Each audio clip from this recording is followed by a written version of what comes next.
that could cost their son his life. But in Afar culture, there is a strict social structure where the elders make the decisions.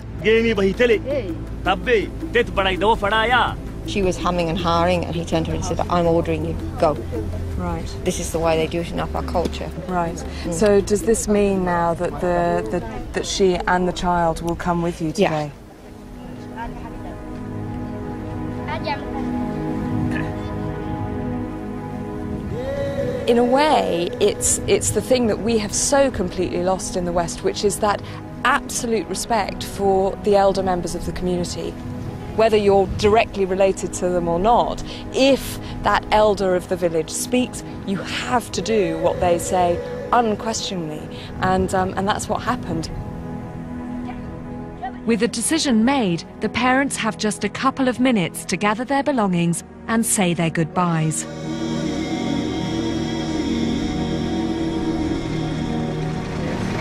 Okay, let's go. We better fly. We're going to reach this Logia. For Saeed and his parents, it's a journey into the unknown, but hopefully one that will save his life. I'll see you. Bye-bye, Kate. This has really highlighted the dilemma of our contact with the Afar.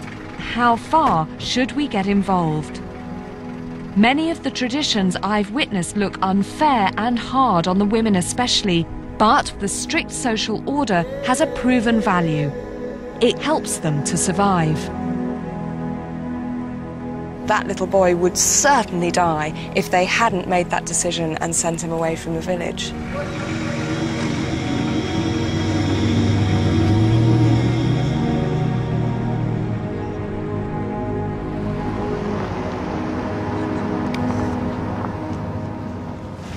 Bye-bye, Fatima.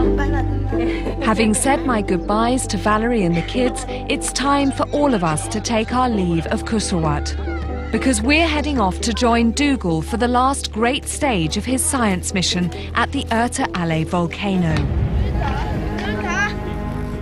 where we will help him create the first ever 3D model of the inside of the crater, so that scientists the world over understand how the Earth's crust here is breaking apart.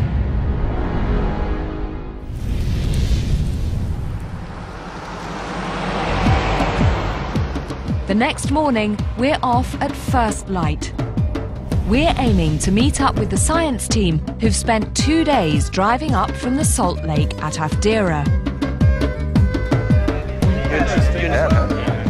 And after hours squashed into hot, sweaty 4x4s, the whole team is together again at last. How are you? Mate? But our fun doesn't last long. Erta Ale Base Camp is still a long way off. Will we miss the dust, the sandstorms and the whirlwinds? I doubt it. We're heading that way, to the base of Erta Ale. There we'll be camping on lava, a very different thing. It's the final leg of our adventure.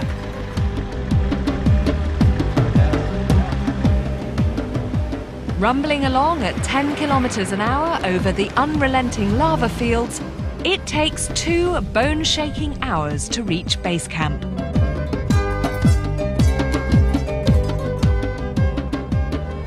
We're now at the base camp for Erta Ale, and the whole team are back together. You can see them in the background all catching up. What have you been up to? What have you been up to?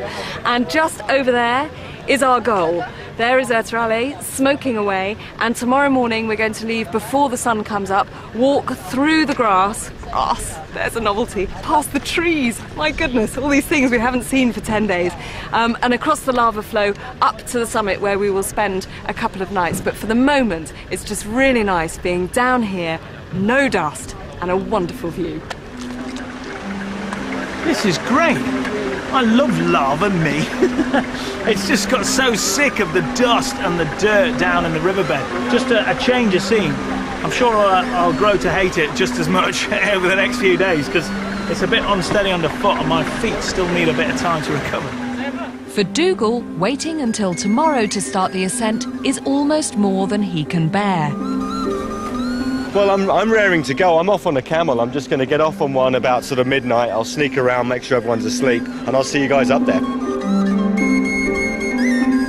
If Dougal can be restrained, tomorrow should be a big day for all of us.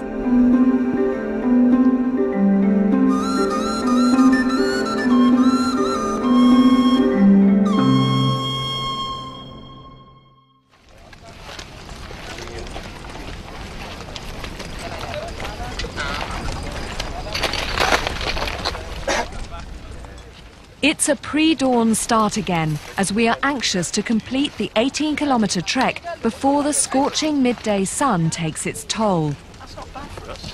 Be pleased with that.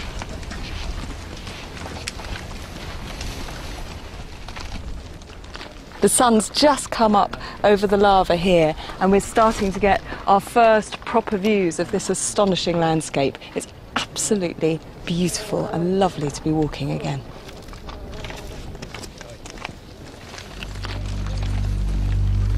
As we approach the summit, we find ourselves surrounded by clearer and clearer evidence of the volcanic turmoil beneath our feet. You think you've got spot problems, but all the way along the top of this lava skin, you can see these big, rippled up spot-like features.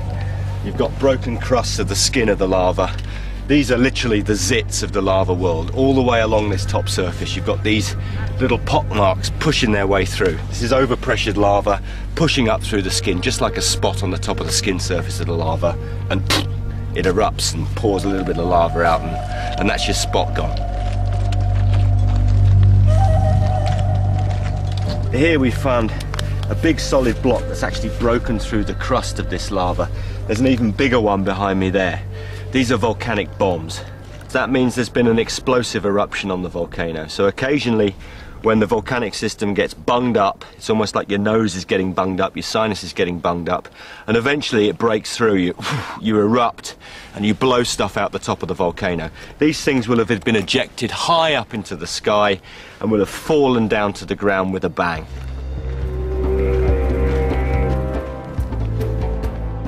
At last, we find ourselves on the home straight to the summit of Erta Ale.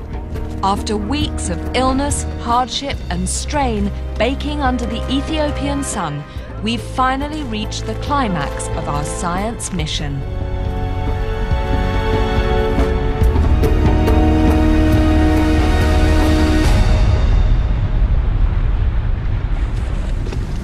There, dudes, that's excellent.